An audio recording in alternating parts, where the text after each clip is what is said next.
Hello everybody, welcome back to our channel. Thank you so much for joining us in this consideration of the Congregation Bible Study for the week of May 19th to 25th, 2025. So friends, we extend you a warm welcome and now let's get started. We're concluding chapter 26 with paragraphs 18 to 22 in the box on page 209. Let's start with the sub-theme, extraordinary kindness. 18 to 20. How did people of Malta show extraordinary kindness, and what miracle did God perform through Paul? They were no fellow believers, but they show great empathy and great love like Christians must do.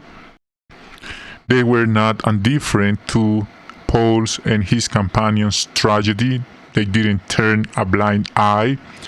They didn't ignore them. And this is very important to highlight. When they saw the shipwrecked survivors arrive, soaked and shivering, they treated them with extraordinary kindness. It was raining and cold, so they lit a fire to warm them. How exciting! It touches our heart. Paul was bitten by a snake, but the deadly venom didn't harm him. And that's a significant miracle Jehovah performed through Paul. And this was a testimony, a living testimony to the people in Malta. Some lessons we learn from this account. As Christians, we must be attentive to the physical and emotional needs of others in the congregation. If we turn a blind eye or we think their problems are not ours, we are not acting like truly Christians. Hospitality is not just an act of courtesy, but a tangible expression of God's love. Paul, though an apostle, didn't hesitate to gather firewood to help. We should never consider any work insignificant if it serves the common good in the congregation, like cleaning, repairing, maintenance, etc. Humble service reflects the mind of Christ. 21. Question A. What are some examples of exactness or accuracy that we find in the portion of Luke's account?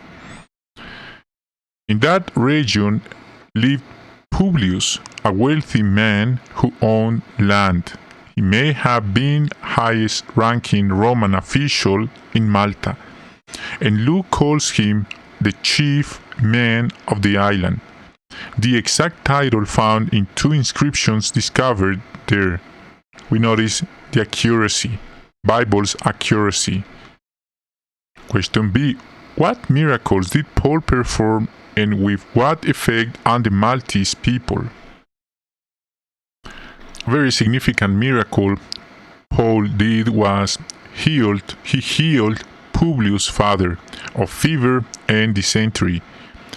The people were so impressed that they brought other sick people to be healed by Paul.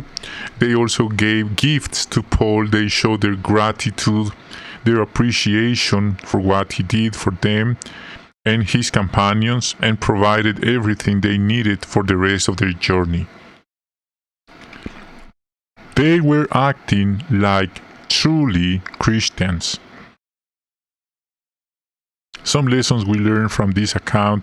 We can trust the Bible's truthfulness, and its historical and scientific details are precise. Never underestimate the impact of an act of kindness. Publius had no idea his father would be healed because of his generosity.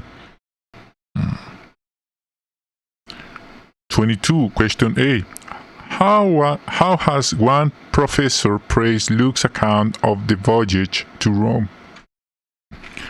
He said, Luke's account stands out one of the most vivid pieces of descriptive writing in the whole Bible. Its details regarding first century seamanship are so precise and its portrayal of conditions on the eastern Mediterranean so accurate that it must have been based on a written journal. Question B. What will we consider in the next chapter? We'll consider the next part of Paul's journey to Rome and what awaited him there. How exciting! Okay, friends, thank you so much for joining us in this consideration, in this recap of the Midweek meeting for this week. We hope you have a wonderful day, be safe, and hope to see you in our next video. Bye for now.